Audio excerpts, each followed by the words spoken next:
La nomination de Serigne Mbaye Thiam en novembre 2012 à la tête du ministère de l'Éducation nationale a coïncidé avec la mise en place du programme d'amélioration de la qualité, de l'équité et de la transparence du secteur de l'éducation et de la formation PACEAF, cadre d'opérationnalisation de la politique éducative du Sénégal pour la période 2013-2025.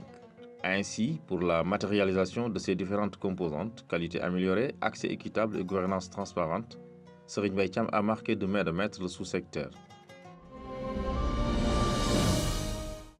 Pour booster la qualité des enseignements-apprentissages, il prend plusieurs initiatives. La réforme de l'enseignement des sciences, l'ouverture du lycée scientifique d'excellence de Diourbel avec comme ambition de préparer les futurs scientifiques capables de relever les grands défis du développement, la construction de 20 blocs scientifiques et technologiques et la réhabilitation des 8 existants, la production de ressources numériques pédagogiques pour tous, pour offrir à tous les élèves du Sénégal les mêmes chances de réussite. Pour relever le niveau des enseignants, le concours de recrutement des élèves maîtres est réformé avec au moins le bac comme diplôme.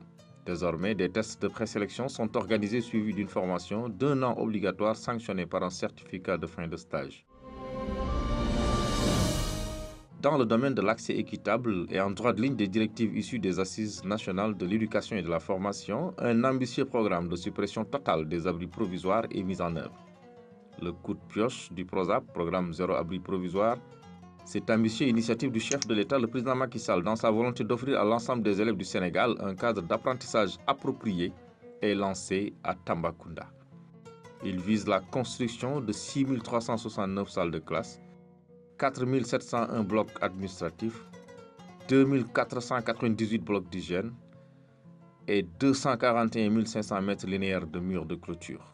Face à l'explosion démographique galopante dans l'agglomération de Dakar et sa banlieue, le projet d'amélioration de l'enseignement moyen ADEM a permis la construction, l'extension, réhabilitation et l'équipement de 17 collèges d'enseignement moyen. Pour une plus grande équité, il a piloté les travaux ayant abouti à la rédaction de la loi portant statut du Dara ainsi que les textes de projets de décret. Sous sa conduite, les travaux de construction de 64 Dara modernes prévus dans le cadre du projet de modernisation des Dara ont démarré. Le SIMEN, Système d'information et de management de l'éducation nationale, créé en 2016, est lancé officiellement à Diourbel en juin 2018. Cet outil, qui va révolutionner le management du système éducatif, vise à mettre le numérique au cœur du système éducatif à travers un système intégré pour améliorer la gouvernance et consolider le dialogue social. Autre cheval de bataille, la revalorisation de la fonction enseignante. Avec son équipe, le futur ministre de l'Eau et de l'Assainissement lance l'organisation du Grand Prix du chef de l'État pour l'enseignant GPCE. Il est doté d'une prime de 20 millions de francs CFA au lauréat et de 5 millions de francs CFA pour les 2 prix d'encouragement. Sous son magistère, notre pays a été la capitale mondiale de l'éducation en février 2018. En effet, pour la reconstitution de fonds destinés à financer l'éducation et la formation des pays les plus pauvres de la planète, le Sénégal a accueilli la rencontre du Conseil d'administration du Partenariat mondial pour l'éducation, PME. En juin 2018, Serigne Mbaye Thiam devient la première personnalité à occuper le poste de vice-président du Partenariat mondial pour l'éducation, PME, une consécration qui marque entre autres la reconnaissance de sa réussite totale dans l'amélioration du système éducatif du Sénégal et de son leadership mondial en faveur du droit à l'éducation de tous les enfants. Pendant ces 6 ans et 4 mois aux commandes du ministère de l'Éducation nationale, Serigne Mbaye Thiam a été aussi un véritable globe-trotter.